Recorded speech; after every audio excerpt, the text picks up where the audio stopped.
You're listening to the ColbyCheeZe Gaming Podcast, where I talk about whatever the hell I want, but mostly League of Legends and a bit of Minecraft.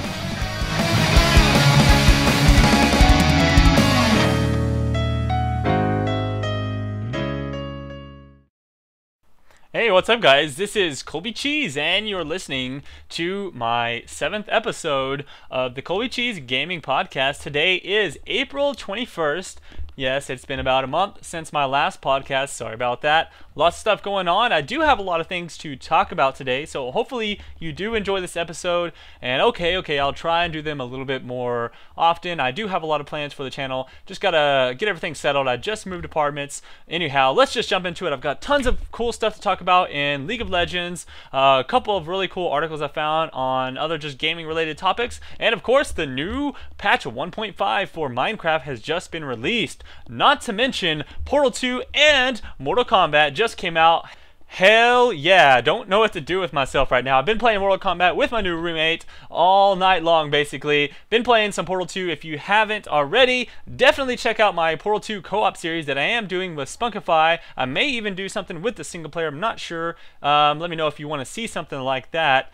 And anyhow, enough of that. Let's just jump right into the stuff that I have to talk about with League of Legends. So first off, I found this really cool post by this guy who created a bunch of artwork for League of Legends characters in their bathing suits, I guess. And I thought it was really cool, actually. There's it's kind of fun to kind of try and go in there and see which character is which. Some of them you won't be able to tell right away. The first few are pretty obvious. However, there's a couple of them like Tristana and Poppy. At first I thought they were the same person, then I remember there's two Yorls that kind of are bluish purple or whatever. Anyhow, definitely some really cool artwork from this guy, and so I thought that was really cool and worth checking out. Check out the link below if you want to see all of them and you know, download them or whatever you want to do with them. Yeah, let's not talk about that. And so another thing that I found was an article that this guy created. It's actually a while back that I found this. And it was a kind of a breakdown of statistics of the players in various ELO brackets. In other words, like the amount of players that are above 1200. So you can actually go on to the ladders and you can view all of the players that are ranked currently. And ranked is meaning that you are above the 1200 rating. And I think, and we don't actually know the exact stats of the players that are not ranked, but we've heard that it's probably somewhere in the 70 or 80% mark is the amount of players of League of Legends that aren't even above 1200 or aren't even ranked yet. And so that's an interesting stat to look at first off. And the next, if you actually take a look at the stats that he has here, you can see that a very small percentage of people are actually, you know, above the what I think a lot of people consider you know, pro. So in other words, there's I know some people kind of discuss, well, I think that people are above 1700 or people above 1800 are pro or whatever. And so there's a lot of discussion about that, and it's kind of interesting to look at that people in, you know, people above the you know, around 1900 level, there's only about 500 people that are above 1800 ELO, and there's probably 1 million people that play this game or are registered to have an account in this game at the very least. And so that's kind of interesting. I thought there's actually, based on the stats that he found on the US League of Legends ladder, there is 92,000 people that are above 1200 ELO rating. And so once you, and it kind of drops off drastically as it goes up in ELO level. So you go up to 1300, only 49% of people that are ranked are above 1300 ELO, and then you go above 1400, only 20% of people are above 1400 ELO. So it gets kind of crazy from there. Like less than 1% of players are above the 1800 mark right now. So it's kind of crazy to actually think about, if you know what I mean. So what I'm really trying to get to here is that you can really look at those stats and say, wow, if I'm, at the 1800 level, I am in the top 1% of all ranked players in the game. And so I guess that's kind of a cool achievement overall. The other thing that I was going to kind of tie to that is that I was kind of thinking about the stats of different ELO levels and in terms of win-loss ratio. Now, I don't have a big study like this with huge numbers, but I was actually going through the other day and I was calculating myself the win-loss ratios of people in various brackets. And while it does vary to some degree, I did come to a kind of I guess like an average win percentage for people in various different ELO brackets. And I just did a few because I didn't have a lot of time, but I think this was some really kind of an eye-opening thing to look at in terms of hey, if I'm at 1400 ELO right now, what do I have to do in order to get to a higher ELO? Now, while I can't tell you exactly what you're doing wrong and stuff, I can say that basically the ELO system is based off of trying to get everyone at 50% win percentage, and that's going to be your 1200 ELO range, right? If the system is working correctly, everyone around 1200 should be at 50% win ratio. The only way to get above that ELO average level is to raise your win percentage above 50%, obviously. And so what I found when I was looking at the different win percentages for various ELO levels is that, of course, it is actually in the 12 or 1300 level, everyone is right around 50% win percentage.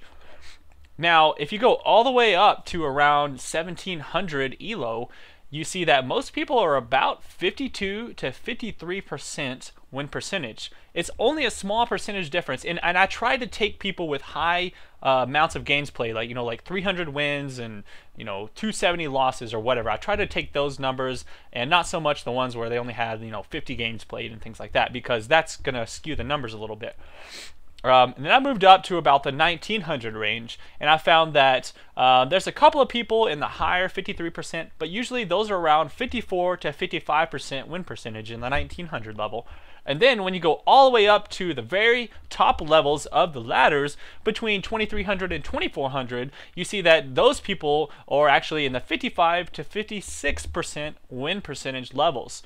So that's pretty interesting. Actually, the funny thing, the highest win percentage that I found on anyone in the ladders there was actually Double Lift. He has a 62% win percentage across all of his games, which is pretty crazy. Now, that's one of those numbers that I didn't try and take, so I didn't really add that into the averages, but because he does have kind of less games played, he mostly just plays Blitz, and he's a newer player. He got up there quickly. So he probably will average out as he starts to play new champions and things like that.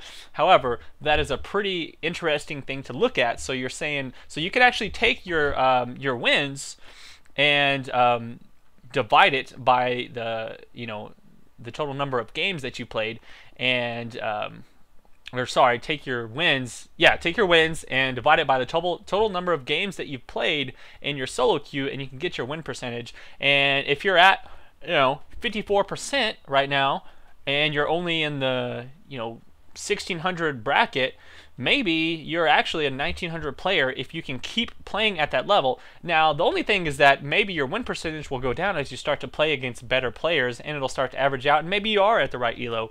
But if you haven't played a lot of games yet, and you're at a high win percentage, then maybe you can be higher ELO than you are currently. You just had to play more games. So that's kind of I thought that was a really cool stat to kind of look at as well. I'm kind of a stat guy. I just like to look at all those numbers and see where all of that is coming from.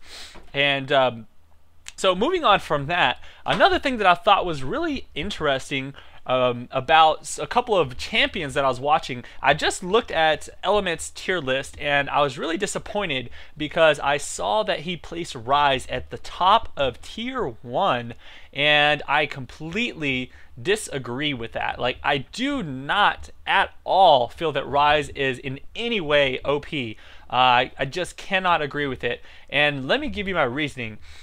First off, when Ryze was changed, I played the crap out of him. Like, he's super fun, and yes, he is very strong. He can do lots of damage. He's super tanky while building damage, and yes, that is strong. However, if you look at what wins games, pushing towers, being mobile, being able to help the team out, utility, that's what wins games, not just being strong and doing lots of damage. If you want to do lots of damage at a range, then you can pick up a carry that is also able to do the damage. Now, let me explain a little bit further. Ryze has no way of doing extra damage to towers. He's the only champion in the game that if you build him like he's supposed to be built, he has no way to increase his damage on towers. Think about that for a second. Damage on towers is scaled based on your ability power or your attack damage, whichever is going to do more, okay? So, since Ryze builds mana, he has no way of scaling up either his attack speed or his attack damage or his ability power to do more damage to those towers. And so, really he just pales in comparison to any other champion. It'd be better off picking Vlad because Vlad is similar. He gets tanky and he has some sustained AP DPS, and he can actually do damage to towers a little bit more than his base because he's going to get high AP. So he'll be able to hit those towers a little harder. Plus he's a little bit more mobile and things like that. That's the other thing. Being mobile is a huge thing in this game. You have to be able to get around the map, and there's some champions that aren't as mobile, but they make up for it with dashes, and they make up for it with different types of utility for the team.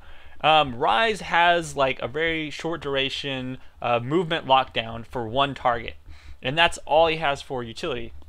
Anyhow, I know that's just kind of my opinion, and I'm sure a lot of people would probably want to argue with me about that. However, I actually didn't think so at first myself, because I started playing Ryze a lot. I mean, I played a lot of games, and I still think he's fun, super fun to play, and he is very strong. But then I started looking at the stats. I was trying to find a good Ryze player to prove myself wrong. I was trying to find somebody who had a good win percentage on Ryze consistently, and I just couldn't find it. In fact, I knew for a fact that Big Fat GG was playing Ryze quite a lot, because he's also a fan of Ryze. And so I went to take a look. He's got two different accounts. He's got Richard Tracy, and he's got Big Fat LP. So I went and looked at his win stats on those accounts, and it's like he's got like a 40% win ratio on one of them, and then like he's got a 30% win ratio on the other one with Ryze. And then I was like, holy crap! If Big Fat GG can't even win positively, not even close to 50% on Ryze, then there's no way that I can ever consider Ryze a viable champion until they just fix something about him. So I don't know. If that's not proof enough for you, then I don't know what is. So that's enough about Ryze, though. Let's move on to my next topic. I actually found a really cool article on a website that I don't know if you guys have heard about this. It's called Runeterra, and I believe it's run by like Roku. I think it's basically a community. There's a forum on there, and they do some different things. But let's see. I don't know who wrote this article. I just read this article on there, and it's pretty funny. It's talking about novices, intermediates, and experts, and it kind of goes through a couple of different topics like last hitting. So I'll just read one off. There's a bunch of them on here, but it's like novices auto attack wildly, so they get gold only if they're lucky. Intermediates always try to last hit, but in doing so they overlook rare opportunities to push their lane. Experts know when they can afford to push the lane in order to apply pressure to the enemy to go back and shop or to gank in a different lane. So it's got a bunch of little snippets like that about novices, intermediates, and experts. It's a pretty cool read actually, and it's got some funny stuff at the bottom like the troll edition of the novices, intermediates, and experts. So definitely check out that article. I'll have the link in the description. Go read it up. It's a pretty cool article and a pretty cool website overall. I know there's like a live stream on there and a forum, and they do a couple of blogs and stuff like that. So definitely check those guys out when you get a chance. The other thing that I wanted to talk about that I thought was really funny, and this was actually put out quite a while ago, back about a month ago actually. This was created by one of my fans. He actually remixed one of my videos, and if you haven't heard this, then you're really missing out. But have no fear, because I'm going to let you listen to a snippet of it now, and you can go check out the whole thing later. He probably needs to put this as like his ringtone or something. This would be funny. Anyways, check this out. Oh my God, psychic spirit!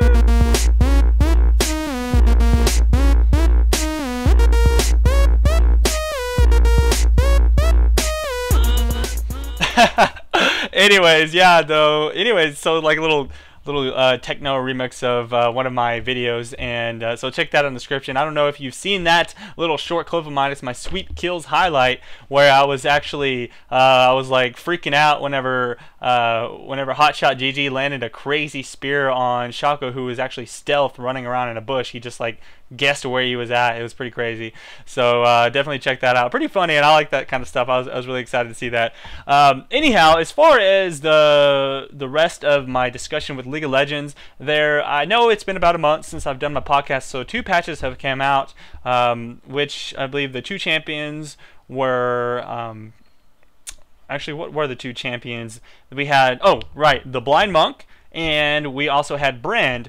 So when Blind Monk was first released, he was actually kind of weak. He had some problems with his abilities, but they hot fixed in a couple of changes to his ratios, which I thought was cool. I think they said that they just made some recent changes to the game that allowed them to be able to hot fix those champions on the fly like that. So that's pretty cool. That actually made him quite a bit more viable in different situations. And then afterwards, they actually changed the speed of his Q ability, and I believe changed some base damage. Anyway, I don't know. I don't know about the Blind Monk. Like I feel like he's kind of a fun champion to play, but I know Hotshot G was playing him a lot, and I know he can be pretty good, but I just don't really like his playstyle, and I don't really have a lot more to say about him. I haven't seen a lot of Blind Monks, and I actually really haven't seen a lot of good Blind Monks. You know, I've been killed by a few here and there, but I just don't really feel like they changed the game a lot, and I feel like there's better picks out there. I don't really have anything else more to say about him because I'm kind of aggravated that I bought him and I don't like to play him. Usually I'll wait a little bit before I buy champions, but I was like, what the heck, I have the extra IP, I'll go ahead and get it. So Brand comes out, and he looks pretty fun and whatnot, but there are a few things about him that I don't know. I don't feel like he's the best viable pick. He's probably a good one for normal queue or just when you're messing around, but he's not going to be your top choice in a ranked match. If you want a good AP champion, you can play better ones like, you know, Cassid or Malzahar. There's much better choices out there. However, he is pretty strong with some of his abilities, especially, you know, early and going into the mid game. He does trail off, you know, later games, sort of like Annie. His ultimate is pretty garbage, if you ask me. Like, it's pretty good if you get 2 people grouped up together, but it's, you know, it's really slow, and it only bounces 5 times, and I think he can hit minions too. Overall, though, his W it does massive damage, so that's a really great spell. Late game, though, he's I don't know what they're trying to do with his passive, you know, the whole doing damage as a percentage, but I believe that maybe they're trying to make him a tank killer. However, 2% is really not a lot at all. It only does like 2% of their max health, and that's, you know, that's affected by magic resist as well. It might be better if it was true damage, or if it did, you know, maybe if it's skilled up. I think actually I was listening to the All MIA podcast, and Elements was talking about this, and I kind of agreed with him. He was saying that it should probably scale up with level.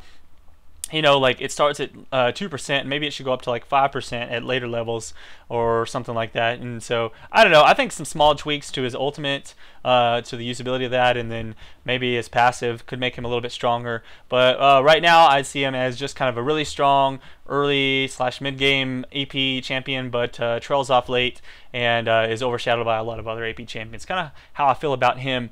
Also, they made some pretty nasty changes to the Heart of Gold, which were actually needed, by the way. So the Heart of Gold, if you're not aware, it's the little turtle shell item that gives you health and armor, as well as gold per 5. Is a great item to stack like massively on in most any tank, especially on roamers, because it gave you enough tank ability without having to spend a lot of money that you can just roam around the map, not even pick up a lot of CS, and still be fine on your items. However, they wanted to kind of nerf tanky DPS, so they took out that item, which really did hurt the builds of a lot of different champions. Now you're going to have to kind of rethink the way you do it. I was actually working on my Blitzcrank for a while. I was playing him quite a lot, and that was my core build, was getting 2 of those hearts of gold. So I've got to kind of rethink how I do Blitzcrank now, and so that's probably going to be pushed back a little bit, me putting a guide out on Blitz, because I got to figure out a better build for him and redo some of my strategy on my early game farming and whatnot. So anyhow, that's kind of interesting on the Heart of Golds. You did see a lot of tanks building that,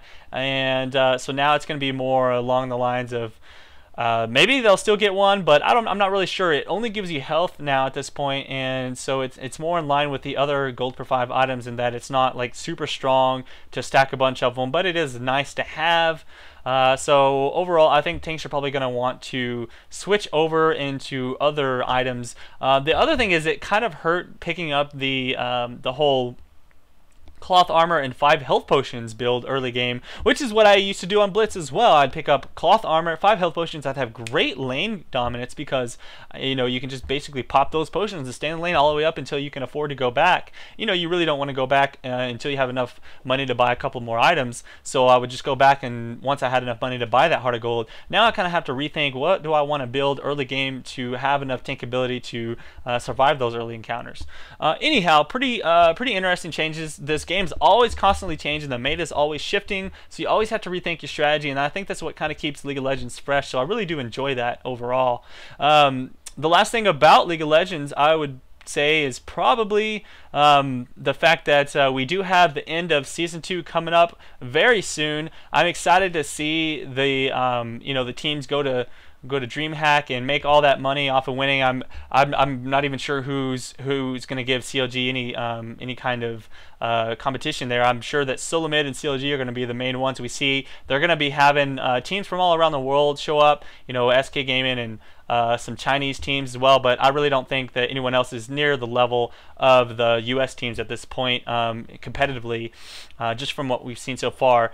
And I've been doing some casting as well. If you haven't been checking out the NASL streams, they do stream every single week on nationalesl.com. You can go check out the League of Legends streams. There's one Thursday, Friday, Saturday. I've been streaming with Freak, with Forecourt Jester, Kara, Rar, or whatever her name is. And so if you haven't checked those out, it's definitely exciting. Since LOL Replay, I've tried to do a few of those replays with that program. However, a lot of people were complaining that the fact that you can't really see the updated health bars was kind of annoying. But now that I am able to go on that tournament server that Riot has provided for the National ESL games and kind of commentate those really high level matches, I think that's a great opportunity to get some of those videos out there for people to view, and I hope you guys have been enjoying that. So definitely just wanted to kind of mention that as well. Anyhow, moving on from a little bit of League of Legends, and I've actually been doing a lot of other things this past month, playing different games and just checking out various things here and there. So I found this one article that it's kind of a concept that is not necessarily just related to gaming, but I thought it was really interesting to read this article. And I'm not going to go over the entire article, but I'm going to give you the general idea of the concept, and you might want to read up on it later. But I thought it was a really cool thing. It was a really cool concept. Basically, it's an article that talks about the sunk cost fallacy, and essentially the misconception they say at the beginning of the article is that you make rational decisions based on the future value of objects, the investments, and your experiences, and that's actually not correct. The truth is that your decisions are really based around your emotional investment that you accumulate in your experience, and then the more that you invest in something, the harder it is to abandon it.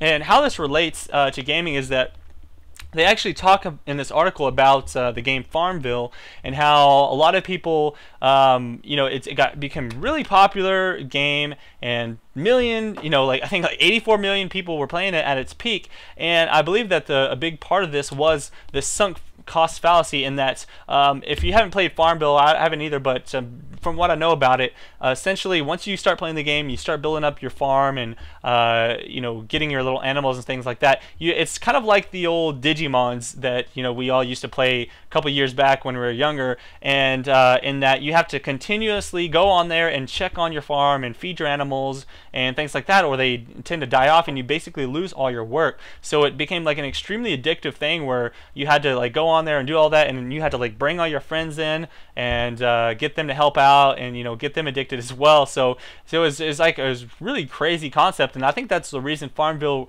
really did so well, is because it was able to tap into that sunk cost fallacy of that you're just so emotionally invested into all the time, and you just don't want to lose all that work that you've done.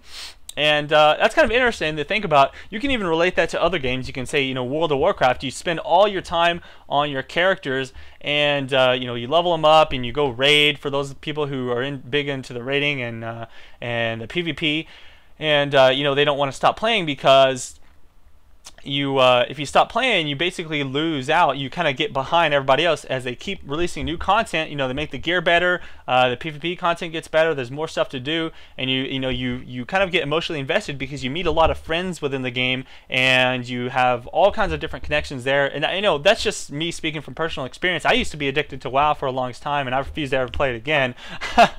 But I think that's kind of related to this whole thing. And hell, you can even kind of say it's sort of League of Legends related. Like you have this League of Legends account that you create. It takes like 300 or 400 games to get to level 30, and then you begin spending money on RP to buy these skins, and you invest all this time into IP and runes, and so it can be a pretty big investment. Sometimes, like when I started playing League of Legends, I actually didn't even plan to play League of Legends for a long time, and the reason is this was right back when StarCraft 2 kind of came out, and I had the whole thing in my mind, man, StarCraft 2, I've been waiting for this for so long, I'm gonna go be a pro StarCraft 2 player. The beta was out, and I had gotten a rank 1 diamond on the Diamond League of StarCraft in the beta, and I was like, man, I'm so excited about this. The game's so fun. I was playing a lot of the custom maps, and I was just kind of enjoying it. And so there was that about a month worth of time between the beta and the game actually coming out, and that's when I got hooked back on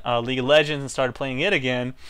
And once StarCraft 2 came out, I was so hooked on League of Legends again that I just felt like so emotionally attached that I had to keep on playing and do all the ranked, and try and get my elo up and like do all this other stuff that I just couldn't get back into StarCraft 2. Like I literally could not get myself to play StarCraft 2 because I just didn't want to miss out on playing League of Legends. And like I was like, man, there's new heroes coming out every single 2 weeks. I've got to keep playing League of Legends so that I can, buy the new champion. It's the only way I can buy the new champions if I play non-stop every 2 weeks, So I think that's kind of interesting to think about with the whole sunk cost fallacy. But that's all I'm going to talk about with that.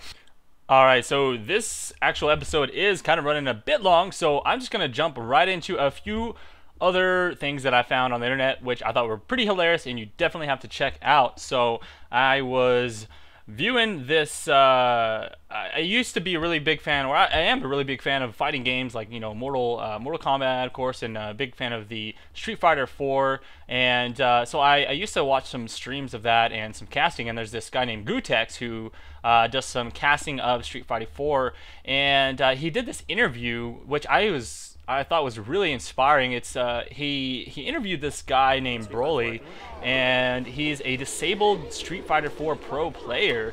He cannot really use his hands properly, and I don't know what the disease is called. I already forgot, but I just thought it was really cool because you can really look at how he plays the game and does so well at such a high level, and just see that as an inspiration for other people who have difficulties in playing games and doing other things in life as well. So definitely check out the interview. It's in really high quality, and the Broly guy is a really cool kid. He actually did a Ask Me Anything thread on Reddit, and he just recently started a YouTube channel where he kind of shows himself playing some different games. He has to like put a pencil in his mouth and to type on the keyboard, and he's really good at it. So he's been playing games since he was like 4 years old. It's pretty cool, and so definitely check that out. I'll go ahead and put the link of that video in the description bottom, and you should definitely check that out. It is very inspiring, I believe. And definitely check out his YouTube channel. Give him some comments. He's just barely started that up, so he can definitely use some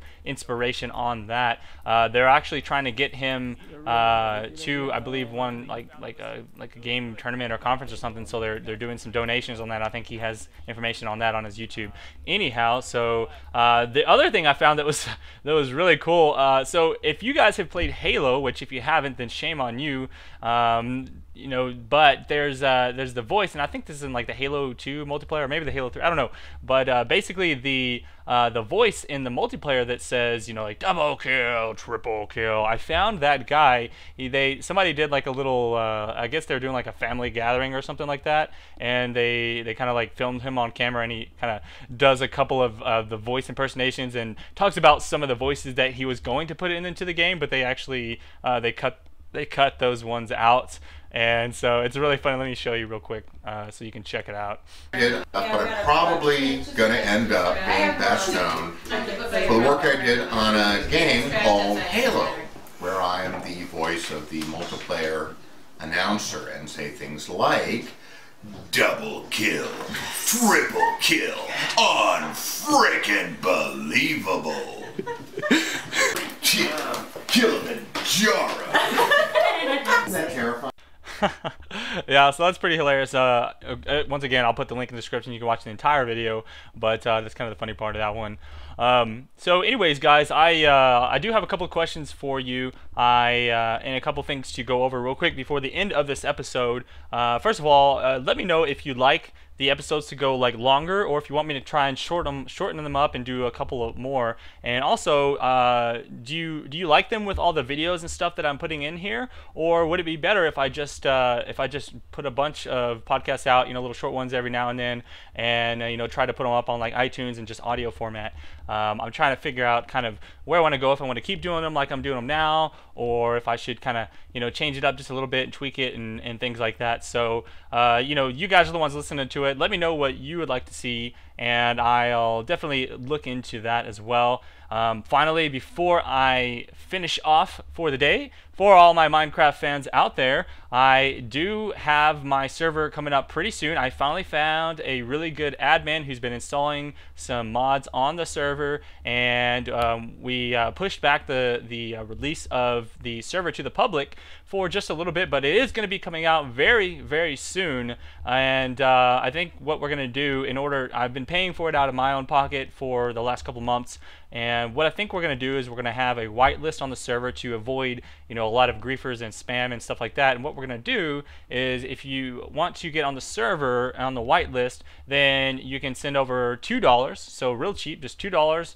through PayPal, and you'll get a spot on the whitelist. You can join up on the server. We got some great admins, some really cool stuff. We're actually going to be releasing some videos of the different stuff that people have been building on the server, some of my friends that I have on there currently, and talking about some of the different mods and things that are going to be available to the players of the Minecraft server. So definitely, if you are interested in that, check it out. I'm going to be probably announcing stuff on Twitter and Facebook, so follow me on those if you would like to get some more announcements, and I'll kind of give you the details on how you can sign up to get on the server. Basically just with my PayPal, just send me over $2 and then I'll jump you on the whitelist. You'll be good to go. And yeah, so Minecraft 1.5 patch was just released not too long ago as well. They added powered minecarts as well as minecart track detectors, where like once you roll over that cart, it'll set off a trigger of some redstone or something like that. So that kind of relieves you of having to do that old minecart trick, so everyone can start making some really cool train stations and different things like that. And they also brought back weather, which is pretty exciting. Not only did he bring back snow, he has rain in there, and now thunder, which if thunder is able to strike a creeper, it supercharges the creeper, making them do a much bigger explosion. And if it hits a pig, then the pig will turn into one of those zombie pigmen from the Nether. Speaking of the Nether, we do have the Nether on my multiplayer server, so that's actually a plus. And I think other than that, something that's actually not in the game like officially yet, but you can actually get the item. They added a web block, kind of like a spider web, and it like slows you down to like 15%, like you're crawling basically. And I'm not really sure what all the different things are, but you can kind of check it out on the Minecraft Wikipedia, and they kind of talk about it. So that may be something he's adding in 1.6 with like where spiders can like lay down webs. That would actually be pretty cool. So kind of interested in seeing how that plays out overall. But I believe that that's pretty much all I've got for this episode. Hope you guys enjoyed it, and definitely continue the discussion down in the comments below. I definitely hope to be doing these a little bit more frequently. I do apologize for making it take so long between the last episode, but hey, what the heck, I do have lots of great plans, with my Portal 2 series and then some other games that I'm playing, and definitely continuing on with the League of Legends. I've been doing lots of shoutcasts, and so you guys rock. Thanks for watching, and peace out, and I'll see you guys around for the next one.